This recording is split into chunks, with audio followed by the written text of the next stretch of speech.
Hey everyone, and welcome to another episode of AV Career Masterminds.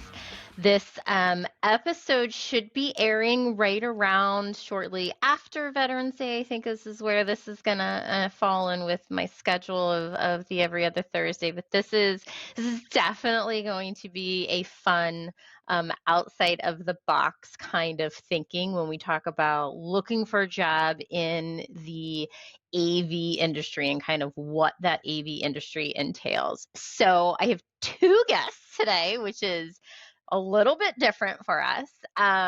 So I am going to allow each of them to introduce themselves because I know I will not do it any justice for what their careers hold. So we'll go ahead. Gary, I'll start with you. If you can introduce yourself and tell us what you're doing and give us a little background. Sure. My name is Gary Alba. I'm currently the Vice President of Innovation and Development for Microtheory Engineering. Previous to that, and my connection with Brandy here today was I was the Chief Information Officer at the United States Military Academy for the last 12 or so years, 25 years of military and civilian service. To our country, and currently I do a lot of classroom technology, audiovisual support, technology support for K through 12, higher education, libraries, museums, and any organization that has a need to make things beep and compute. That's a good way to put it. I haven't thought about it that way, but that is actually true, right? Brandy, if you could go ahead and introduce yourself to us, that'd be great. Sure. Thank you so much for having me. I am Brandy Lane. I am currently the technical section leader with the West Point Band. So I deal with everything that has buttons and knobs and lasers and all that fun stuff. I am a recovering drummer, so that's how I started out my musical life, and then went into the audio field, and now expanding that even more and doing more tech stuff. So it's very exciting. It's been a great learning curve, and excited to do more with the AV field and with the West Point Band.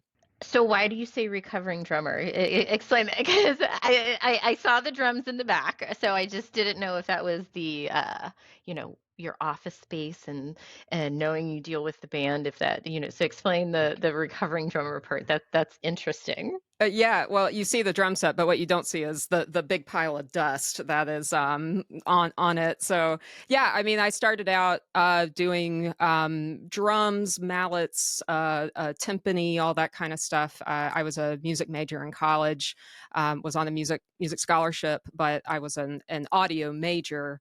And that's what I focused on. So yeah, it kind of moved from the performance side more towards the tech and the audio side, and I haven't really looked back since I joined the West Point Band in 2010 as their full-time audio tech, and that role has morphed more into with video and streaming and lighting and all other tech stuff. So you don't get to play as much anymore, is Not what you're really. saying. Not really. Not Yeah. even on the weekends, kind of when a little bit, here and I'm there. That's working on the weekends. So no, maybe after I get out of the army or something, it'll. right. Well, and those are one of those things that it's interesting because when we talk about audio visual, right? We start audio.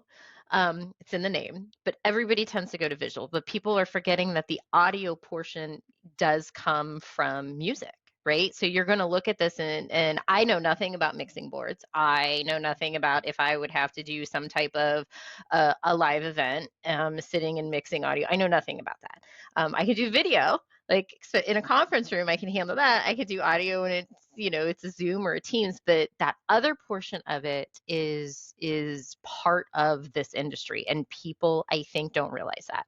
So in working with West Point and with the band, like how did that get there? Because did you come out of college immediately into West Point? You said military, so Help us understand a little bit of that path that you took. Short answer is no. I graduated college and I actually worked for a record label for about four years. It was a classical record label based outside of DC area. Hmm. And I knew that the military jobs existed. They're just very hard to find, and especially with the West Point Band and other bands like the DC bands, the Army Band, the Navy Band. Uh, you get to actually stay at your duty station for 20 plus years. So you basically have to wait for someone to leave and for those jobs to actually open. Oh, wow. Okay. So I was just kind of casually looking for other jobs and other opportunities in the field that would allow me to expand my skill set a little more. I was in the studio a lot, and I was interested in live sound. I was interested in doing other things, and I knew that the military band jobs offered more than just sitting in a studio and working with classical music clients. So I saw the West Point Band job vacancy open. I had to send in my resume. I had to send in a demo reel. I came up to do an interview. And the way that the special bands, which is what the West Point Band is, Hmm. the way that the special bands work is we actually get the job first and then we join the army. So Okay. yeah, so I actually won the audio position first, and then I went to MEPS, went to basic training, and then came straight to West Point to start working as an audio tech with the West Point Band. This is probably very different than most military paths where you join first and they tell you where you're going to be going. Yeah. I'm sure Gary can speak on that more. So Jen, just to help and put it a little bit in layman's terms, right? So Thank you. she hit everything, but like for what people know, like from what they see on TV and movies and stuff. So, like if you were coming out of high school and you want to join the service, you go see your recruiter and they throw you in basic training, and it's like Forrest Gump. You're getting yelled at, and then like you start. There's different levels, and there's different pay grades, right? So enlisted is known as an E, and officers are known as an O. So it's like E1 through, and then E2 and E3, and you move through some of the names you guys might know, like private to private first class, and then sergeants, and there's all these different ranks, right? Right. So when you join the service, unless you have something special, like maybe you did a little bit of college or you're an Eagle Scout or something, you start all the way at the bottom at E1, and then you have to work your career up.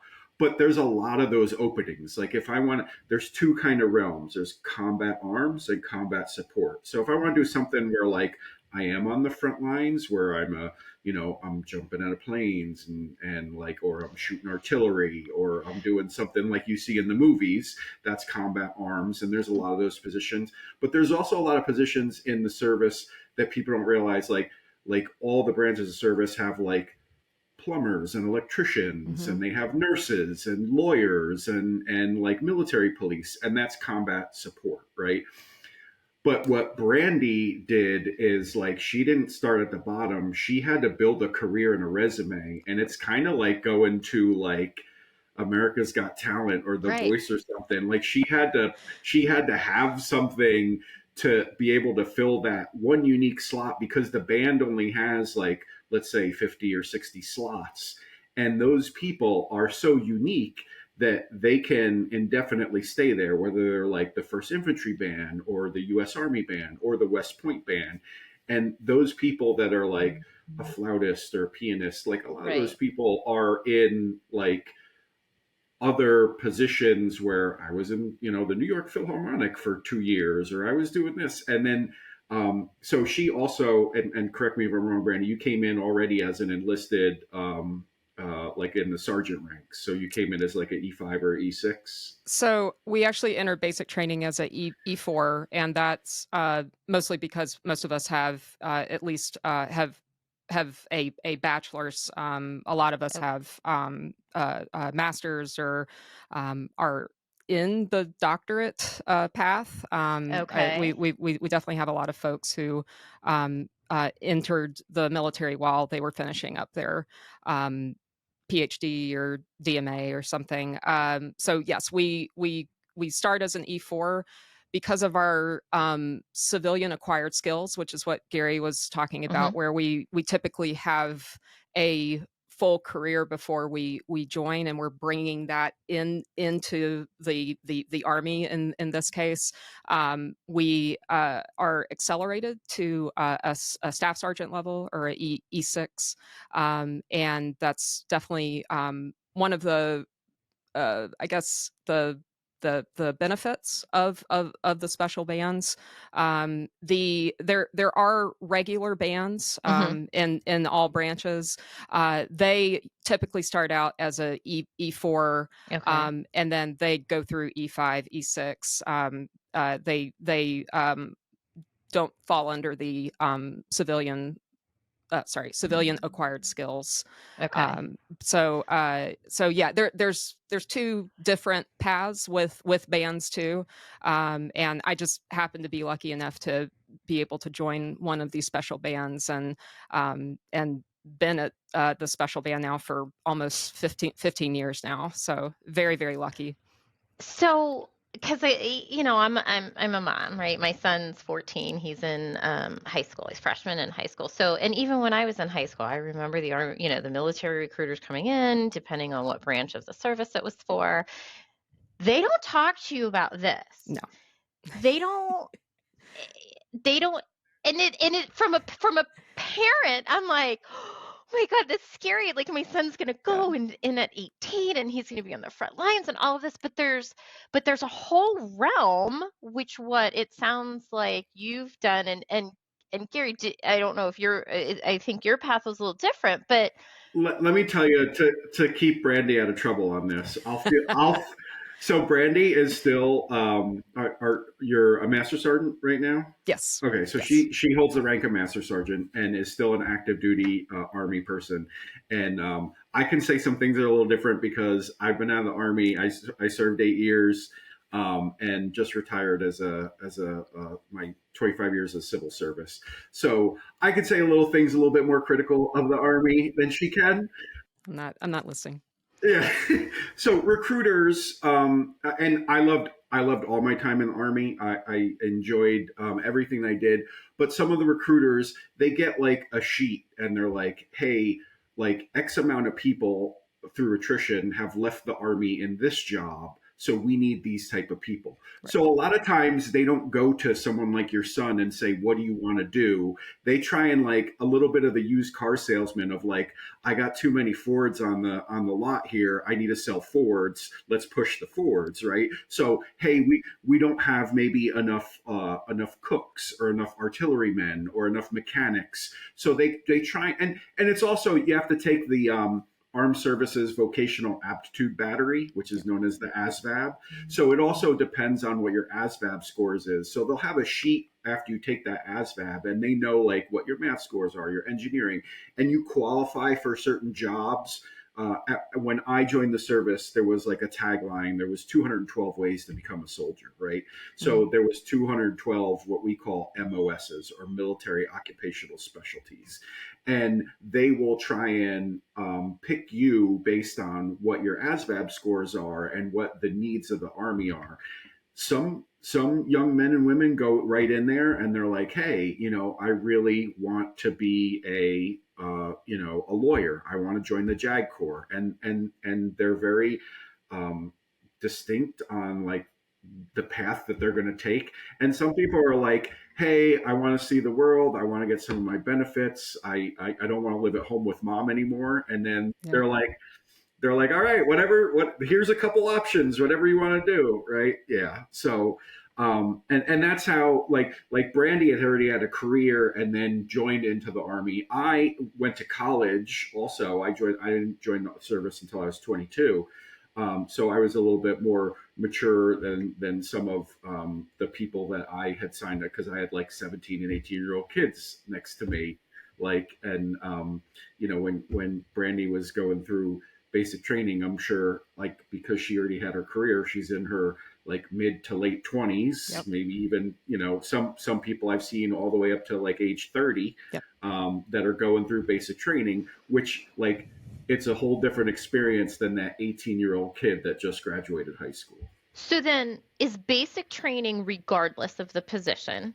Coming in, Gary, after being in college, and Brandy, you having a career coming in, or versus the 18-year-old, is the basic training the exact same kind of basic training that as a civilian we envision and what we see in the commercials and the TVs and all of that? Is it exactly the same? It is just as wonderful Intense. as you could possibly imagine. No, I yeah, I mean, to be fair, it was one of the hardest experiences that I went through. I am so glad that I went through it. I learned more about myself in those Oh, 10 weeks than I'm sure. I ever have, and just being able to push myself to those kinds of limits, and also um handle the stress and handle all of the things that are thrown every direction. I don't know any other time in my life before that that I had Hmm. been through something like that, and it definitely taught me more resiliency. It taught me more of what I was capable of, things that I thought that I was scared of and that I would never do.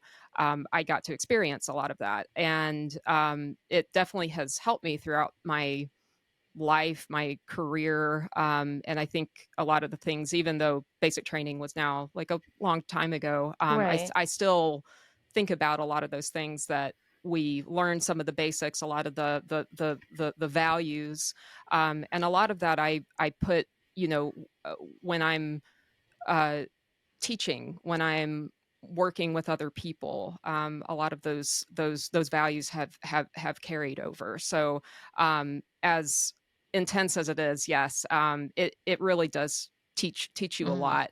I don't know if I feel differently than somebody at 18 would, where they would come through and not understand everything that's going on and how it's going to help them later. Maybe so, but yeah, going through basic a little bit older, I think hit differently. I'll say that. Yeah, well, no, and I can, I just you experience different things in your life, right? Hmm. And as you are young and 18 coming in, you think you know everything, right? Even with my 14-year-old, he thinks he knows everything. He thinks he has all the answers, but they don't have enough experience. And so you don't have those certain experiences to be able to say, I can do this because I've been through this in my Right, life or been through this experience. Like, to them, this is the hardest thing that they've ever had to endure, which they're just starting, right? right, Mom and dad or grandma, grandpa, everybody has like pretty much done everything for them up until, for a lot of them, up until that point, and now they're all on their own. right. Yeah, so I think it definitely is a completely different aspect of it. So with what you're doing with the band, and from the audio aspect of it, do you have, and because I'm looking at it also from some of my other people that I know within the higher ed community and with tech managers and technology and live events and things that they're doing, do you have like a student worker that helps you? Do you have those kids in the band that are like the students or the students at West Point, do they have the ability to have that side job within technology while they're going, or how does that work for the kids that are there? Unfortunately, not. The schedule for the students at West Point Hmm. is absolutely, I mean, to the minute I'm planned, sure, and right. we've been lucky enough to have a few. Let me think. There are cadets in the Glee Club and the rock band, spirit band, who have expressed some interest Hmm. in tech and sound. They come hang out when they can. A lot of Hmm. it's a volunteer type Right, basis, and they have to have some sort of like free period or um, free time, which is just not very much for them. right. But we of course try to accommodate as much as we can. We've been lucky enough. We've been able to work with the um, the firsties or the Hmm. seniors Hmm. on a big event for them called 100th Night, which is kind of like it's like a musical variety show type Okay. thing. There have been some years where they've actually they've made their own music and written their own lyrics and everything. So we've brought them into the studio and been able to work with them. But we mainly work with any of the musical groups that are clubs Okay. or yeah. But in terms of having like a student like an intern or a Turn or anything like volunteer that, or right? something, no, unfortunately. I would say though, if I jump in and in the opposite role, so as Brandy, like you kind of asked her, do they mentor the students, right? So there was a time where some of the staff down at the West Point Band were doing some things. We'll call it in a traditional manner that a lot of people are used to doing. Like so the command team down at the time, people like Brandy. There was other people in the West Point Band. If afterwards you ever want to check out their website, and some of the names I'm saying, like Barry Cooper and Yalin Chi, and some of the people that have come and gone before them that I worked with, they said, "Hey man, like, could you mentor us, as in me, while I was a CIO there, and could you help us do some things?" We're musicians, but we're really into like all the tech and IT stuff, and we're tired of carrying around all these music folders. So we would love to be one of the first people to integrate into the cloud, right? So in Okay. 2015 and 16, it was how could we digitize all these files into PDFs? And the band was actually our first integrator. Before COVID and everything happened, West Point jumped onto Microsoft Azure and Teams around 2016 and 17, and they were our first test group, and they put all their music in the cloud, and then they were like, this is awesome. Now could we also integrate this where every player in the various bands, concert bands, Benny Haven's band, we want to carry an iPad with us, so we don't have to have this big briefcase of folders, and we want the cloud to talk to the iPad so that we can integrate and be like, I'm just putting an iPad on my music stand, and you'll see them playing, and they're just like swiping Hmm. somebody's playing. And they did this whole plan with IT, with my office, to figure out how can we make ourselves more innovative within the music and mixing the IT in what we do. That sounds simple, but there probably is some limitations because it is military. Am I right? I'm sure at home somewhere in your house, you're using like Google Drive, or or a Dropbox or something. But there's probably somewhere in your closet or in your garage, like the old file folder of like, that's where my Would mortgage you like me documents to show are. you my Right. Rolodex of business cards that I have Right. sitting here, right? So imagine having to take all those, because not everything existed as PDFs as well. Imagine having to take all those, digitize them, then sequence them into folders that were going to be indexable and searchable. So if I'm like, I couldn't just put like music page one. I had to put like Tchaikovsky's whatever, Yeah. page, and then index it all, make it searchable.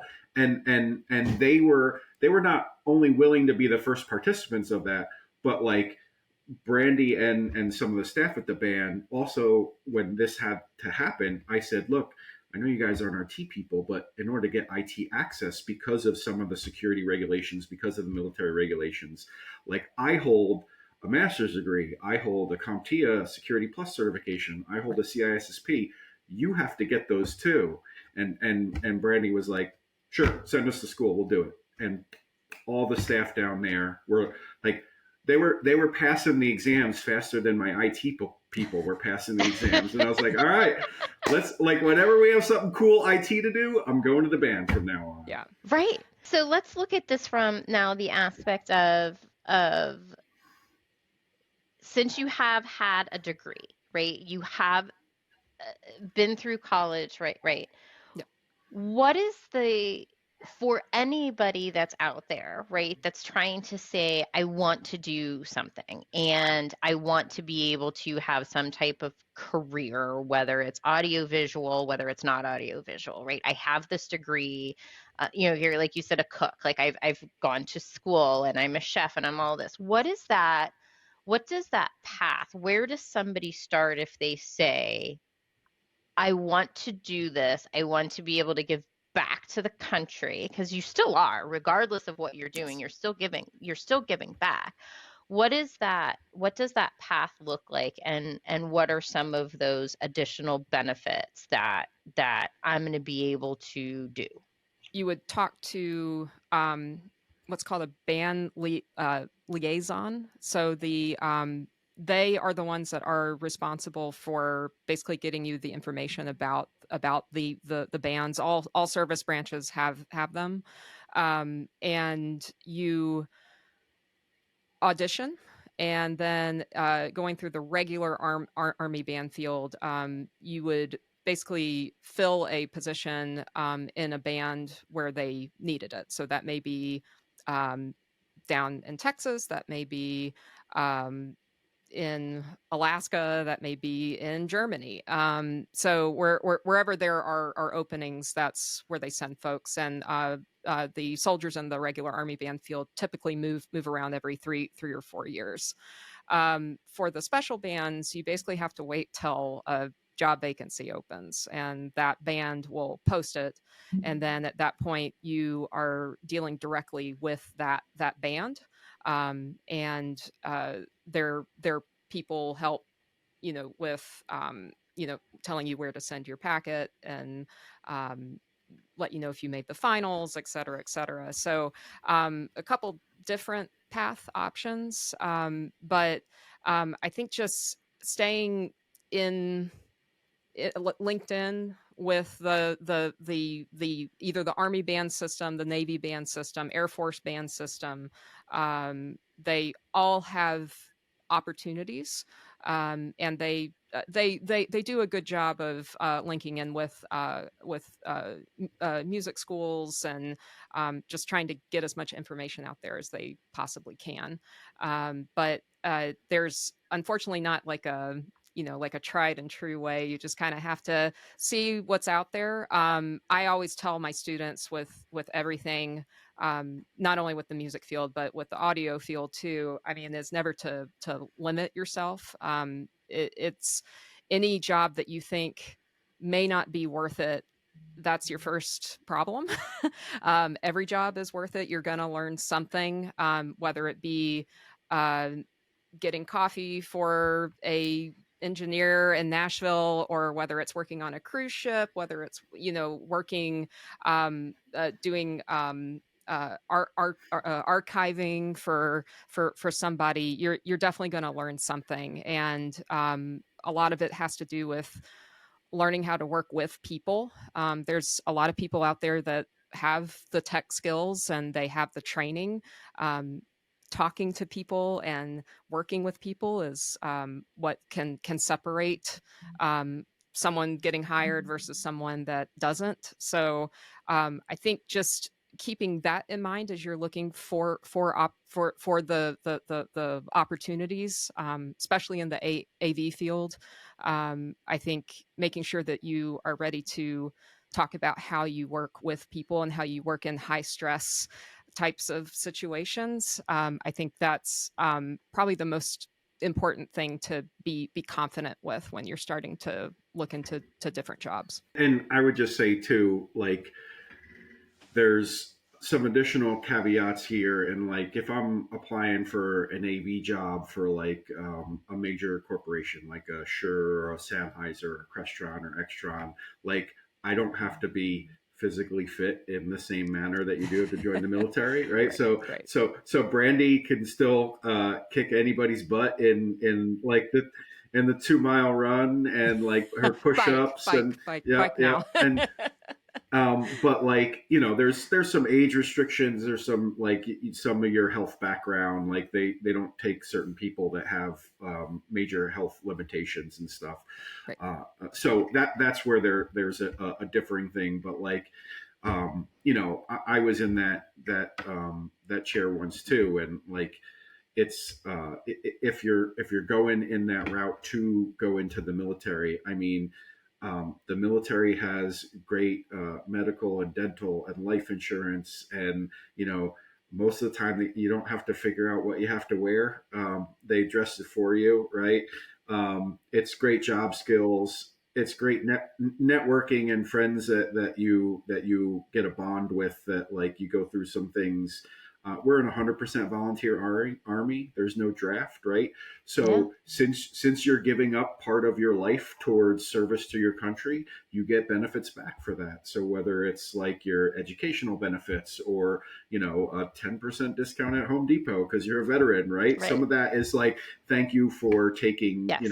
4, 5, 10, 20 years of your life to protect our country. So there's some there's some intangible things in there that come into play. But it's just it depends on the pathway that you want to choose. Again, as Brandy said, like she was in audio. She wanted to go into audio. There happened to be a slot open. She fit in and was maybe one of, I don't know, 15 or 20 people applying for that one slot, right? Right. And that's the difference is they're very, like you said, they're limited. And Yep. so you've said what, you've been in your position 15 years? Yes. I'm sure, so your position doesn't come available until you say, Right. But she also has to stay like relevant in what she does, because even though her position is there, like she doesn't just hold the position indefinitely. Like this ain't no union job, like, Yeah. good. and I know this because I supported the band, and I would like help and be like, hey, let's pay for whatever training you need. Yeah. Let's send you to events, and if you guys want to go to Infocom, if you want to go to CES and see some new cool things, let's do that and educate you. Because what we don't want is, we don't want Brandy, the audio engineer from 2000, to be in a position in 2024. In my world in IT, it was like the guy that learned his degree in 2000 on Windows NT, maybe. I don't want that guy to be in the office still in Right. 2024 being like, hey, what's this Windows 11 thing? Because I don't understand it yet. Like, they Right. have to continue to evolve and know the new technology, and people like Brandy and the band have been great at doing that. And that's something that we were very thankful to Gary while he was at West Point. He definitely offered us a lot of those professional development opportunities where, yeah, when before I took um, the Avixa course, I didn't know what I didn't know, and once I took that course, it was like, oh gosh, like I definitely have a lot to catch up on. So it definitely kickstarted my entire team, actually. So Did you have your mhm, CTS? So, yeah, and this is where I think that's amazing to hear, is because again, we think outside of the military and just within the audiovisual field itself, CTS is a manufacturer, CTS is somebody that's designing the systems within sales.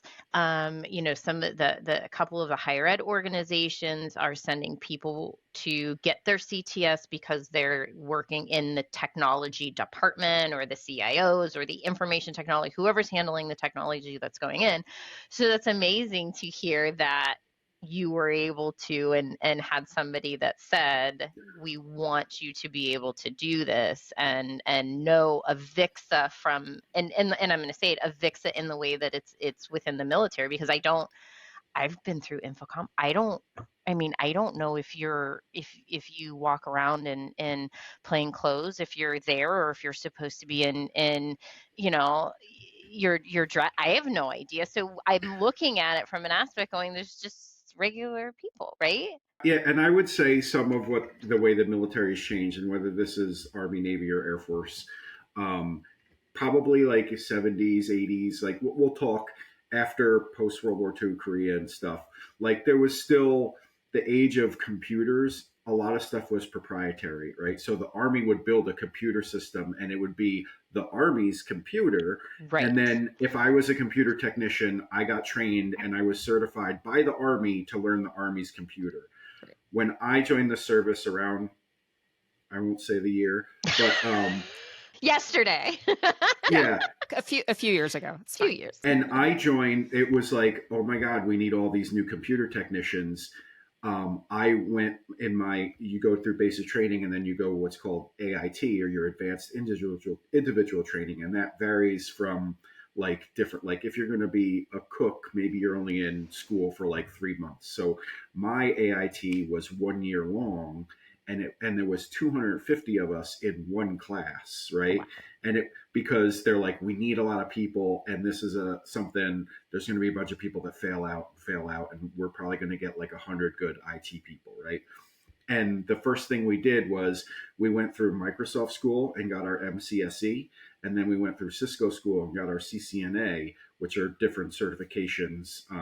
But we were getting actual corporate logo certifications instead of like, oh yeah, you're trained on that Army system. It's like, Right. no, now you're trained on Windows 7. Now you're trained on the Cisco Catalyst series, right? So that's where things have changed too, where a lot of things in and no specific brand, as I say, different ones, like West Point and some of the infrastructure there. You might see like JBL Mm-hmm. speakers or Meyer Sound, and then you might see like a Crestron or Extron panel, or you might see like Shure or Sennheiser or different stuff. But like, you got to know that technology and not like the Army microphone, right? So Yeah. so that's where things have changed, where you have to have stuff like Avixa, whether it's CTS, or you have to have so I think we sent some of the band people to like CompTIA A plus and N Yep. plus and Security Plus to have basic like above basic like computer and networking stuff, because now all of a sudden AV over IT. Oh, I need to know how to do Right. TCP/IP and Right. protocol and IP Right. addressing and stuff, and it's like it just blows your mind. It's like some of these people are like, I'll just use Barry. Barry Cooper's a good friend of mine, and he's one of the best trombone players I've ever met. Right, but Barry also like knows how to configure a Cisco switch, right? Right. Because he was like, I can put up the outdoor wireless access points. So if we're going to have a concert, so it's like, wow, you're not just a trombone player. You're actually have like two IT certifications, and you know crap about IT. Well, and this is the whole, and so my the wheels in my brain are just spinning now because it's you're doing these type of things, right? And all of these different companies that are out there that are hiring. There's lots of people that are out there that are looking for jobs, and there's lots of positions that are out there. And you hear all the time from different companies, we can't find good people. We can't find, somebody to fit this specific role. So again, I go back to you're on a resume, right? You're submitting this resume and you're going through. So if you're coming and you're retiring from the military and retiring from, say, like the position like you have, Brandy, if you Yep. say, whatever that position is within the band or within the audio field, and you say, okay, I've done this military work. I want to retire from this. Yep.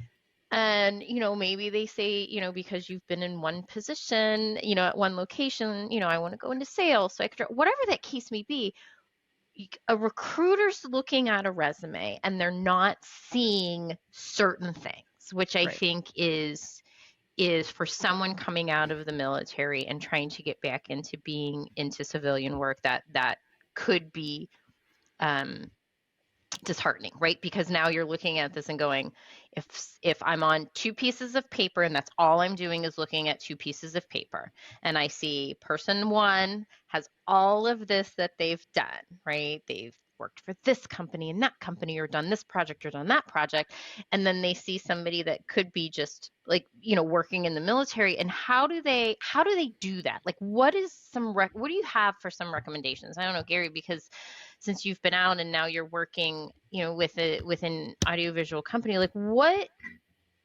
what's what is that recommendation for somebody? And what is that recommendation for the companies that are hiring, that are potentially listening and saying, yeah, look at that person that's coming from a military background. You never know. I will say, and I don't know if Brandy is definitely young enough to have a career after retiring from the military if she chooses. And We'll see. I know, yeah. When I got out of the service, I went on my first job interview, and it was with a pharmaceutical company in New Jersey. And I was nervous. It was for a networking job, right? So I meet with the first level supervisor. He likes my resume. We talk. We hit it off, and then he's like, "Can you stay? There's a part two of this interview. We're a small business, and everybody has to interview with the president of the company." And I was like, "Yeah, like." I was just happy like I had gotten that far, and we were going to do it all in the same day, right? So I wait. I go in. He introduced me to the president. I sit down. He's got my resume in his hand, and he flips it over, and he puts the empty on the back of the paper, and he slides it over to me, and he goes, "Draw me a network diagram."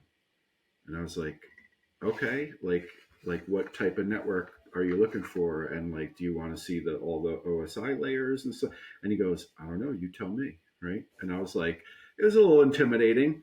And I draw him what I know, right? And then he looks at me and he looks at it and he goes, yeah, you're in the service. This is a little too tactical for us. Have a nice day. And Oh and my that was goodness. Wow. that was the end of my interview, right? And then I walked out, and the guy that I had seen in the first interview, he goes, "Oh wow, I don't think he's ever done that before." Like, and I'm like, "Oh my god, all I know is the military. I'm never gonna get a job. I'm gonna have to go back into the military." like, so there is some of that, like you do, like, because I also wrote my resume very like military like with acronyms and things that I had spelled out, but like a lot of people in the civilian world don't know what the hell that is. When you're like, Right. I worked on a very small aperture terminal, VSAT, and they're like, what the hell is like Yeah. somebody that is in the military knows what that is, right? Right. So so there was a little bit of that. I did some workshopping classes when you do transition out of the military. They do have some resume writing classes. They do mini job fairs. I would I would say like things like watching a podcast like this or talking with people in the industry and knowing what they're looking for is very helpful because just because you know everything you may be like, I just have to get the interview because I'm going to knock their socks off with everything that I know. But if you can't even get to the point to get to that interview, Right. then like, because they're just looking at a piece of paper first to figure out, and that piece of paper has to impress them enough, right? Now, uh, some of that is different depending upon the job you do and how like that translates in what you do. There's some things in the military like it's obvious if that's on your resume, you're organized, you should be. I'll say you're organized. You should be punctual. You're on time.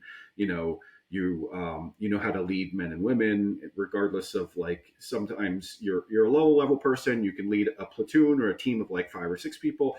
You can be a master sergeant like Brandy, who would be in charge of like a company or battalion, leading hundreds to thousands of people, right? So that is some like things when they know from looking at that. But yeah, it's tough in that you got to figure out what those things are to get them to let you in the door to hopefully get that opportunity. And I don't know, Brandy, if you have anything to add, like I've kind of put yourself in that spot of like, okay, tomorrow I'm gonna retire from West Point, and I think I want to go into like the recording studio, or I want to go on Mm-hmm. tour with a band, or I want to do something. I want to go into civil service, and I'd love to work with public affairs at the White House or something, and be like do all the correspondence on the daily stuff at the Pentagon or whatever. Like, what do you see Yeah. would be your big hurdles? Yeah, so I mean, this is a very timely question because I am kind of like turning the corner, I guess, at the end of my career, like the phase that whole phase, and I am starting to think about, okay, what's next.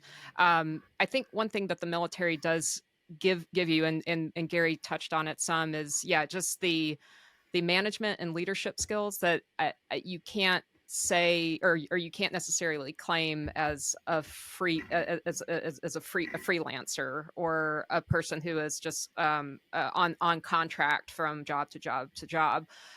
So when I'm thinking about the next step, I'm definitely am thinking more in like a management type role, and comfortable with that too. I enjoy working with teams. I've been working with a team pretty much my entire career at this point, and I love working with people. I love the team aspect. I love the more things that we can do with multiple people, and utilizing different strengths, and having that team work to make something happen. That's really exciting for me. So although I want to stay as much in the audio field as I can, or now the AV field, because I'm gaining more skills.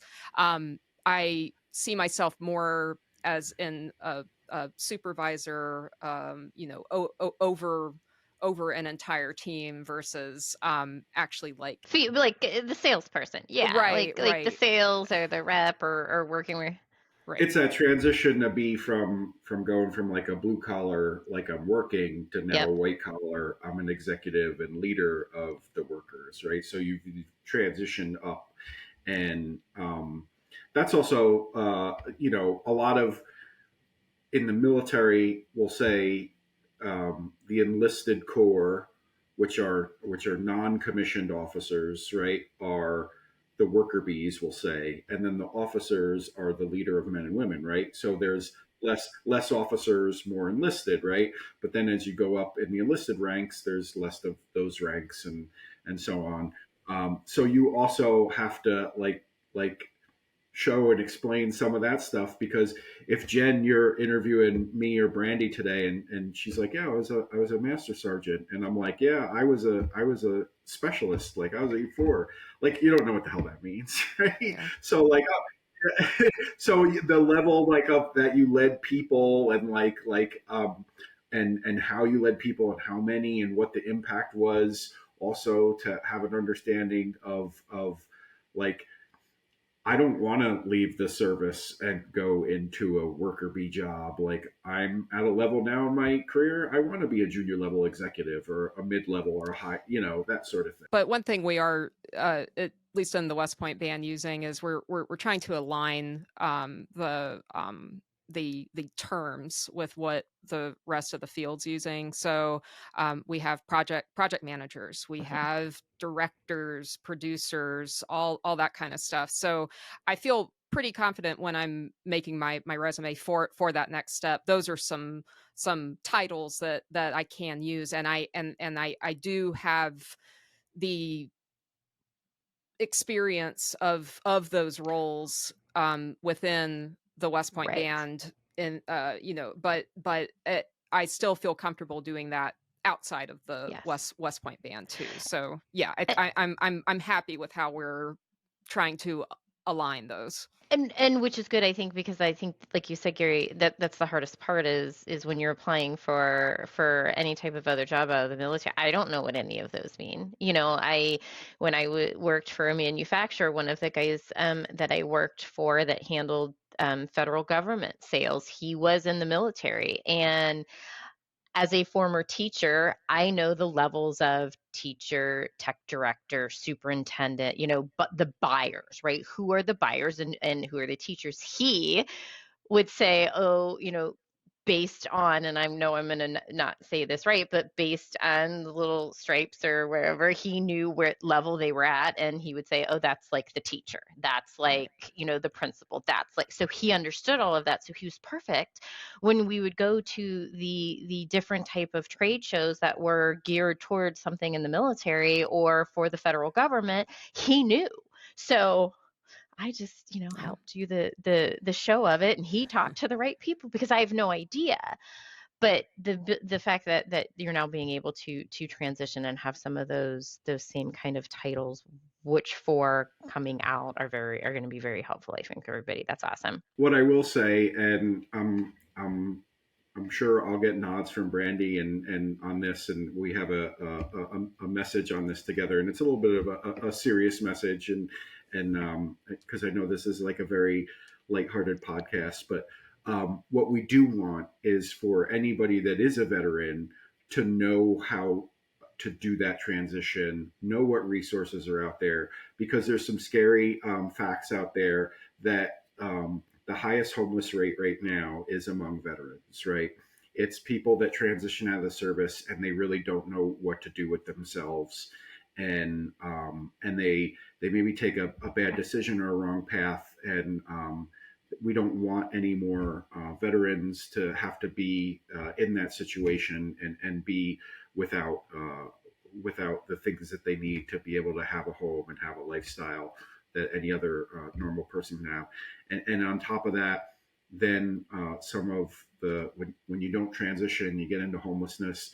A lot of the numbers within some of our military service between some of the drug usage and suicide rates Mm, are high as well, right? And some of that is indecision, like, or I've been doing something for 20 years and I get out and I don't know what to do with myself and I feel like I'm lost, right? So there's a lot of places like the VA that has resources for you for the transition period to be able to, if you are looking for another job, if you are looking to do a transition, or if you're having trouble with those things, right. there's a lot of resources out there and benefits out there so that we don't have these problems. And then I hope that veterans take advantage of those and know those so that they do have a better transition period from going from the green uniform to the suit and tie uniform. Which is heartbreaking, right? If anybody that has had anybody that has served in the military, my uncle was in the Navy, and he older, he was recently about 2 years ago passed away. He was in his 80s, but anyway, um, he was able to come out of that and be fine. But you see that, and when you see people that aren't, they have done such a service for the country, and it's like, God, how do you not, like, how can we not help them more?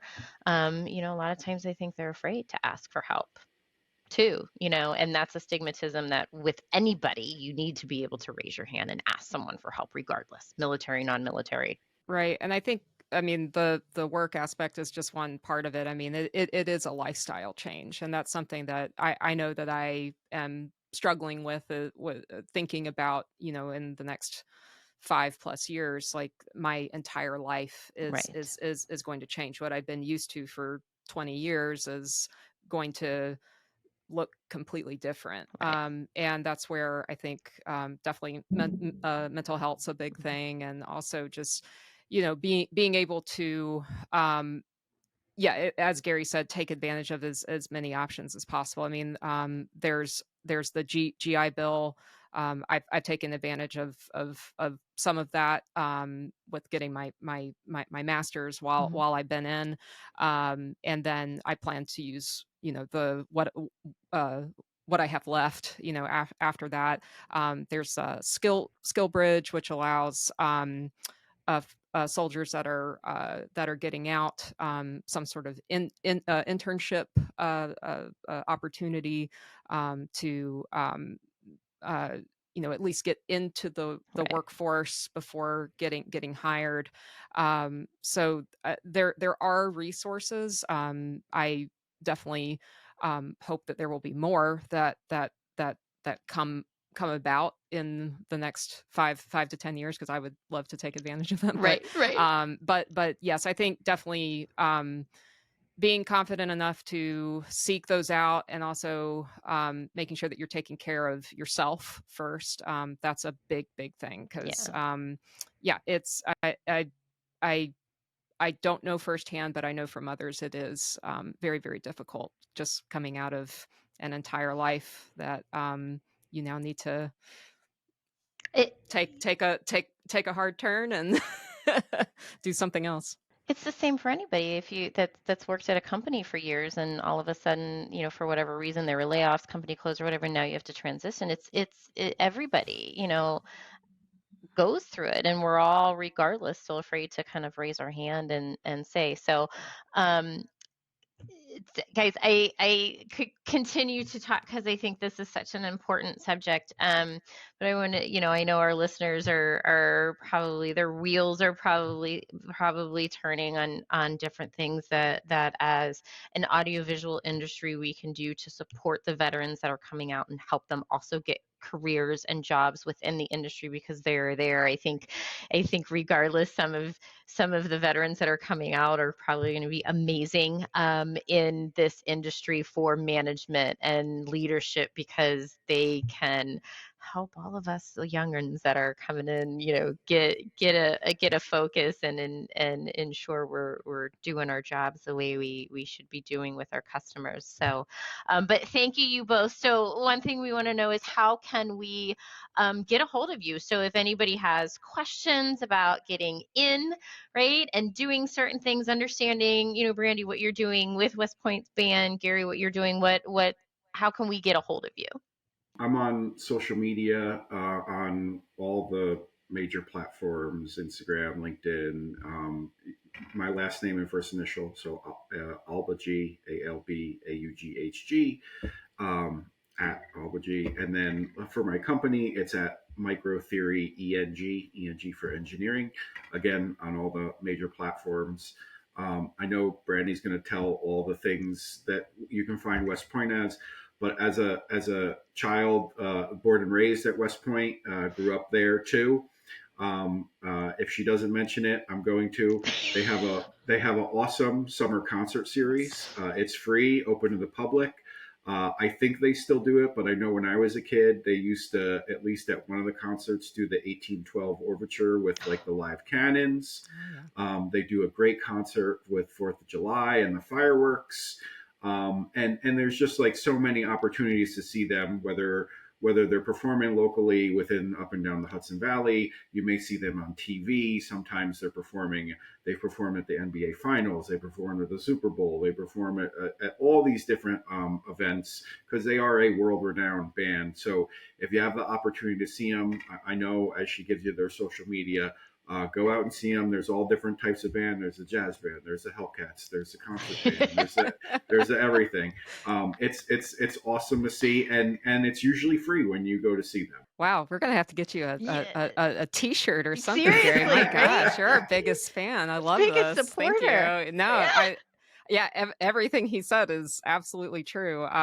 Yeah, I mean, we're at westpointband.com. Coming up, even before our summer concert series, we have our West Point Holiday Show, which is my personal favorite event. We do the holiday stuff better than anybody else. I am very confident in saying that. It is a wonderful show.